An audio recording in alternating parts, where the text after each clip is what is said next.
Hi, ഇന്ന് നമ്മൾ തയ്യാറാക്കിയിരിക്കുന്നത് പരിപ്പ് പായസമാണ്. പരിപ്പ് പായസം തയ്യാറാക്കാനായിട്ട് ആദ്യം അടുപ്പിലോട്ടൊരു ഉരുളി വെച്ച് നന്നായി ചൂടാകുമ്പോൾ അതിലേക്ക് ഒരു വലിയ സ്പൂണിൽ ഒരു സ്പൂൺ നെയ്യ് അങ്ങ് ചേർത്ത് കൊടുക്കുക. അതിനുശേഷം നമ്മൾ കഴുകി കുതിർത്ത് അരിച്ച് വെച്ചിരിക്കുന്ന പരിപ്പ് അതിലേക്ക് ചേർത്ത് കൊടുക്കുക. എന്നിട്ടിത് നന്നായിട്ടൊന്ന് വഴറ്റിയെടുക്കുക. 2 മണിക്കൂർ കുതിർത്ത പരിപ്പാണിത്. അതുകൊണ്ട് കുക്കറിൽ വേവിക്കേണ്ട കേട്ടോ. ഇങ്ങനെ നമ്മൾ ഇളക്കി കൊടുത്ത് നല്ല പോലെ വഴറ്റിയെടുക്കുക. ഇതിൻ്റെ രഹസ്യം, നമ്മൾ കടയിൽ നിന്നും മേടിക്കുന്ന ഈ പരിപ്പിനൊരു പച്ച ചുവയുണ്ട് കേട്ടോ. അത് വെന്ത് വരുമ്പോഴും അത് അങ്ങനെ തന്നെ കാണും. അത് വരാതിരിക്കാനാണ് ഈ നെയ്യിലോട്ടിട്ട് നന്നായിട്ടൊന്ന് വഴറ്റിയെടുക്കുന്നത്. അപ്പോഴും നമുക്ക് നല്ല സ്വാദും കിട്ടും. ഇനി നമ്മൾ 1.5 തേങ്ങയുടെ തേങ്ങാപ്പാൽ എടുത്ത് വെച്ചിട്ടുണ്ട്. അതിൽ 2-ാം പാലാണ് ഇതിൽ ഒഴിച്ചു കൊടുത്തിരിക്കുന്നത്. 2-ാം പാലിൽ കിടന്ന് പരിപ്പ് നല്ലതുപോലെ ഒന്ന് വെന്ത് വരട്ടെ. അപ്പം നമുക്ക് ഇടയ്ക്ക് ഇളക്കി കൊടുക്കാം കേട്ടോ. ഇന്നത്തെ പരിപ്പ് പായസം വയ്ക്കുന്നത് ഓഗസ്റ്റ് 15-ന് ഇളയ മകൻ്റെ ബർത്ത്ഡേ ആണ്. അതിനുവേണ്ടിയാണ് ഈ പരിപ്പ് പായസം വയ്ക്കുന്നത്. എൻ്റെ 2 മക്കളും ഓഗസ്റ്റ് മാസത്തിലാണ് ജനിച്ചിരിക്കുന്നത്, കർക്കിടക മാസത്തിലാണ്. ഒരാൾ ഓഗസ്റ്റ് 13-നും ഒരാൾ ഓഗസ്റ്റ് 15-നും. അപ്പോൾ 2 പേർക്കും കൂടി എല്ലാ വർഷവും ഞാൻ ഒരു ദിവസം പായസം വയ്ക്കും. അത് ഓഗസ്റ്റ് 15-നാണ് വയ്ക്കുന്നത്. പ്രാവശ്യം മൂത്ത മോൻ്റെ ബർത്ത്ഡേക്ക് നമ്മൾ ഗുരുവായൂർ പോയിരുന്നു. 2 ദിവസം ഗുരുവായൂർ തൊഴുതു. പിന്നീട് കുറച്ച് ക്ഷേത്രങ്ങളിലൊക്കെ പോയിരുന്നു. ലാസ്റ്റ് നമ്മൾ നാലമ്പലം തൊഴുതു. രാമപുരത്ത് രാമക്ഷേത്രത്തിലാണ് പോയത്. കോട്ടയം ജില്ലയിലെ രാമപുരത്ത് രാമക്ഷേത്രത്തിലാണ് പോയത്. പിന്നീട് അവിടുന്ന് ലക്ഷ്മണൻ, ഭരതൻ, ശത്രുഘ്നൻ, ഈ 4 ക്ഷേത്രവും അടുത്തടുത്ത് തന്നെ ഞങ്ങൾ അവിടെ പോയി തൊഴുതു. വളരെ ഹാപ്പിയായിരുന്നു ഇപ്രാവശ്യത്തെ യാത്ര. അടിപൊളിയായിരുന്നു. ഇപ്പം നമ്മളെ പായസം നമ്മളിങ്ങനെ ഇളക്കി തേങ്ങാപ്പാലൊക്കെ ഒന്ന് വറ്റി വരുന്നുണ്ട്. ഇനി നമുക്കതിലേക്ക് നമ്മുടെ ചവ്വരി കുതിർത്ത് വേവിച്ച് വെച്ചിരുന്നതാണ് ഞാൻ ചേർത്ത് കൊടുക്കുന്നത്. ഇത് രണ്ടും കൂടി നന്നായിട്ട് മിക്സ് ചെയ്തെടുക്കാം.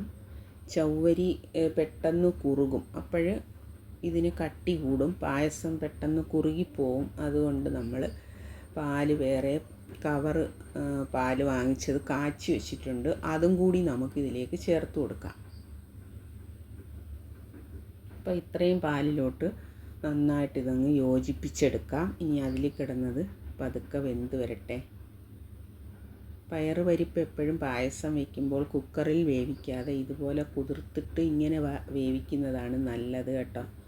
കുക്കറിലാകുമ്പോൾ അതങ്ങ് പെട്ടെന്ന് വെന്തവിഞ്ഞു പോവും. ഇതാണെങ്കിൽ കുറച്ച് പരിപ്പിങ്ങനെ ഒരു വെന്തുടയാതെ കിടക്കും, കുറച്ച് നന്നായിട്ട് അങ്ങ് വേവുകയും ചെയ്യും. അപ്പോൾ അതാണ് നല്ലത് നമുക്ക്.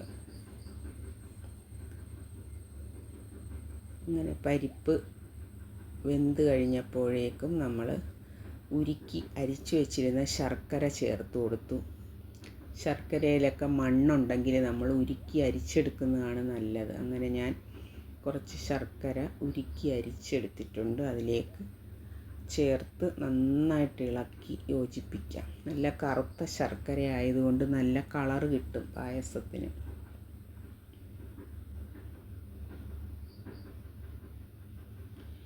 ഇപ്പോഴാണ് പായസത്തിൻ്റെ ഒരു കളറ് വന്നിട്ടുണ്ട്, ശർക്കര പായസത്തിൻ്റെ കളറ്.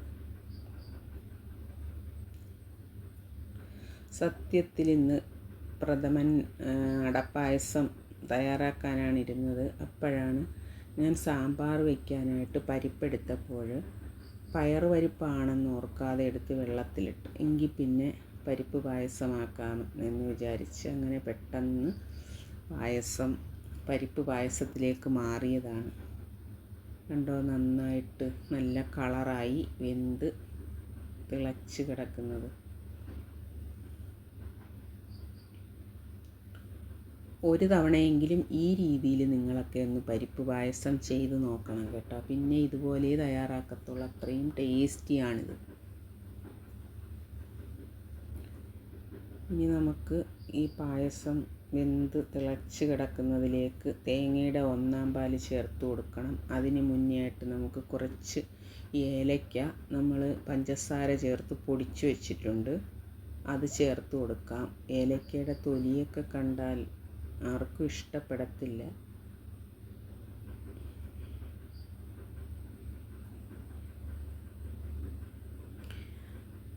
ഇപ്പോഴതും ചേർത്ത് നന്നായിട്ട് കുറുകി തിളച്ച് പായസം വെന്ത് വന്നിട്ടുണ്ട്. ഇനി ഒന്നാം പാൽ ഒഴിച്ചു കൊടുക്കാം. ഈ ഒന്നാം പാൽ ഒഴിച്ചു കൊടുക്കുമ്പോഴത്തേക്ക് നമുക്ക് കൂടുതൽ തിളപ്പിക്കേണ്ട ആവശ്യമില്ല. ചെറിയ തീയിൽ ഇങ്ങനെ ഒന്ന് ചൂടാക്കി എടുത്താൽ മതി. ഇനി നമുക്ക് പായസത്തിലേക്ക് ആവശ്യമുള്ള അണ്ടിപ്പരിപ്പ്, മുന്തിരിങ്ങ എല്ലാം ചേർത്ത് മൂപ്പിച്ച് ചേർത്ത് കൊടുക്കാം. അപ്പോൾ അതും ചേർത്ത് കൊടുത്തിട്ടുണ്ട്. ഇപ്പം നമ്മുടെ സൂപ്പർ പായസം റെഡി ആയിട്ടുണ്ട്.